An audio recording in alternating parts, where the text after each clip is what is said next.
5 jenis landasan hukum yang perlu kamu tahu saat membangun brand kosmetik. Saat pertama kali memulai bisnis kecantikan, banyak orang yang menyepelekan dan menganggap kontrak hukum brand kosmetik cukup merepotkan untuk diurus. Padahal kontrak hukum ini dibutuhkan untuk membangun fondasi bisnis yang kamu jalankan agar kokoh, termasuk dalam bisnis kosmetik. Persyaratan hukum sering dilihat sebagai beban besar bagi pemilik usaha kecil. Alasan yang sama pula yang membuat banyak pengusaha kecantikan menghindari kontrak sama sekali. Kontrak hukum brand kosmetik ini mencakup semua aspek dalam bisnis kosmetik milikmu, termasuk legalitas, izin edar produk, dan mendirikan merek kecantikan. Landasan hukum ini juga melindungi kekayaan intelektual atau mematenkan inovasi atau bahan tertentu dari produkmu. Dalam video ini akan kami tunjukkan 5 jenis kontrak hukum brand kosmetik terpenting yang harus kamu pertimbangkan dan miliki untuk menjalankan bisnis kosmetik dengan brand sendiri. Yang pertama, Non-Disclosure Agreement atau NDA.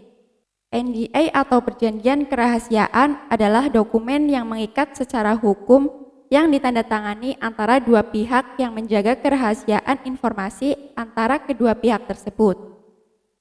Perjanjian ini memungkinkan adanya ikatan hukum untuk menjaga rahasia perusahaan. Maksudnya, kamu mungkin memiliki informasi yang ingin dibagi dengan orang atau perusahaan tertentu. Tetapi kamu tidak ingin orang lain memiliki aksesnya secara detail. NDA sangat umum dalam bisnis, terutama bila kamu ingin menjaga kerahasiaan informasi tertentu. Perlu dicatat bahwa sebagian besar perjanjian kerahasiaan atau NDA lebih banyak digunakan sebagai pencegah daripada dokumen hukum. Konsep dari hukum kritikal satu ini sebenarnya sesuai dengan komitmen PT Barata International Pharmaceutical yang selalu menjaga privasi klien dan merek yang mereka buat ketika melakukan kosmetik bersama kami. Pihak PT Barata International Pharmaceutical tidak akan mengungkapkan identitas klien, merek skincare yang mereka buat bersama kami, maupun formula rahasia yang mereka ciptakan bersama kami. Yang kedua, kekayaan intelektual atau merek dagang. Merek dagang adalah tanda, desain, atau slogan yang dapat dikenali yang memungkinkan seseorang mengidentifikasi merek skincare atau kosmetik yang kamu buat. Merek dagang yang unik akan memberikan suatu daya tarik sendiri yang bisa menjadi alat identifikasi brand yang kamu miliki. Meskipun ini tidak tergolong kontrak hukum, merek dagang digunakan sebagai alat pemasaran dan karenanya harus segera didaftarkan. Setelah kamu mendaftarkan merek dagang, merek tersebut memiliki rentang perlindungan 10 tahun di beberapa negara dan rentang seumur hidup di negara lain. Segera setelah kamu mulai memikirkan nama merek, kamu harus mulai meneliti apakah nama itu sudah memiliki klaim. Proses ini sangat penting sebelum kamu mulai membuat, mengemas, dan berinvestasi dalam strategi pemasaran dan digital untuk merek kosmetik kamu. Jika kamu belum melakukan uji tuntas, semua kerja keras itu mungkin akan sia-sia. Akhirnya, kamu perlu mengubah segalanya karena orang lain telah mengklaim merek dagang itu. Yang ketiga, kontrak kerja. Setiap orang yang bekerja untuk bisnis skincare yang kamu jalankan, sebagai karyawan harus mengetahui apa yang diharapkan dari mereka lewat adanya kontrak kerja yang tepat. Kontrak kerja memberikan perlindungan bagi kedua belah pihak dan dengan jelas mendefinisikan peran dan tanggung jawab. Beberapa pemilik bisnis mungkin mengabaikan pentingnya kontrak hukum brand kosmetik yang baik. Hal ini tentunya malah membuat ketidakjelasan alur kerja karyawan. Yang keempat, kontrak produksi massal produk. Nah, kontrak yang satu ini berhubungan dengan proses pembuatan brand. Apabila kalau kamu memilih membuat skincare dengan bantuan jasa makhluk kosmetik, kontrak manufaktur ini bisa bernilai sangat penting bagi bisnis kamu, karena akan berpengaruh pada kekayaan intelektual dan kerahasiaan produk yang kamu buat bersama perusahaan tersebut. Dilansir dari Formula Botanica, sangat penting untuk mendapatkan kontrak hukum yang baik. Sebab, jika produsen melihat seberapa populer suatu produk, mereka mungkin memutuskan untuk membuat versi mereka sendiri.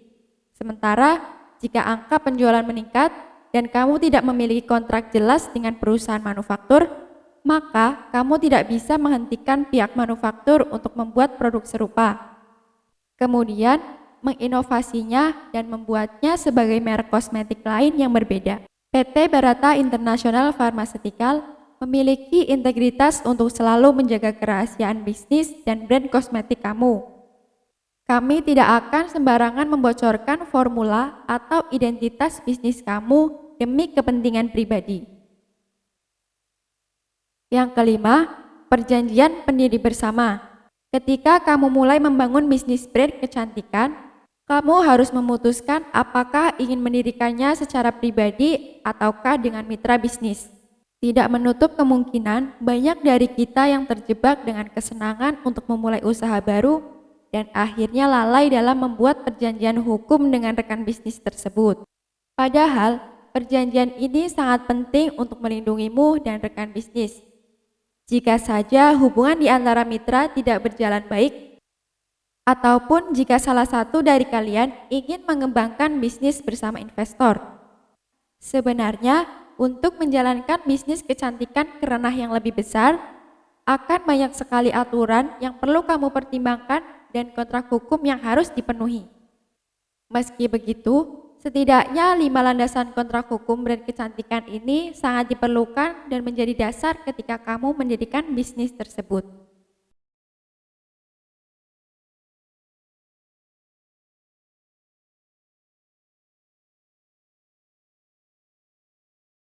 Alur proses Maklon Skincare dan kosmetik di PT Barata International Pharmaceutical.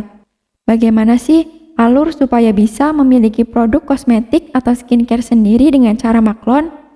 Langkah yang pertama, tentukan produk dan nama brand atau merek. Tentukan dulu produk apa yang ingin kamu buat. Produk bisa berupa krim, toner, serum, lip tint, lip cream, atau yang lainnya yang kamu inginkan. Setelah tahu produk apa yang akan dibuat, kemudian tentukan nama brand atau merek kamu sendiri. Langkah yang kedua, formula.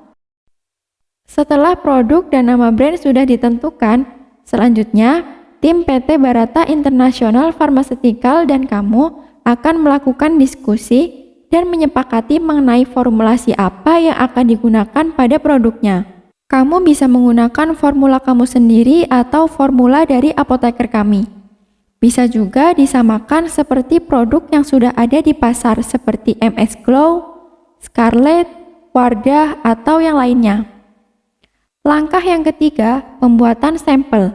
Setelah menemukan formula yang digunakan, selanjutnya sampel akan dibuat oleh PT Barata International Pharmaceutical dan diuji laboratorium untuk menjamin kualitas produk aman, berkualitas, dan sesuai.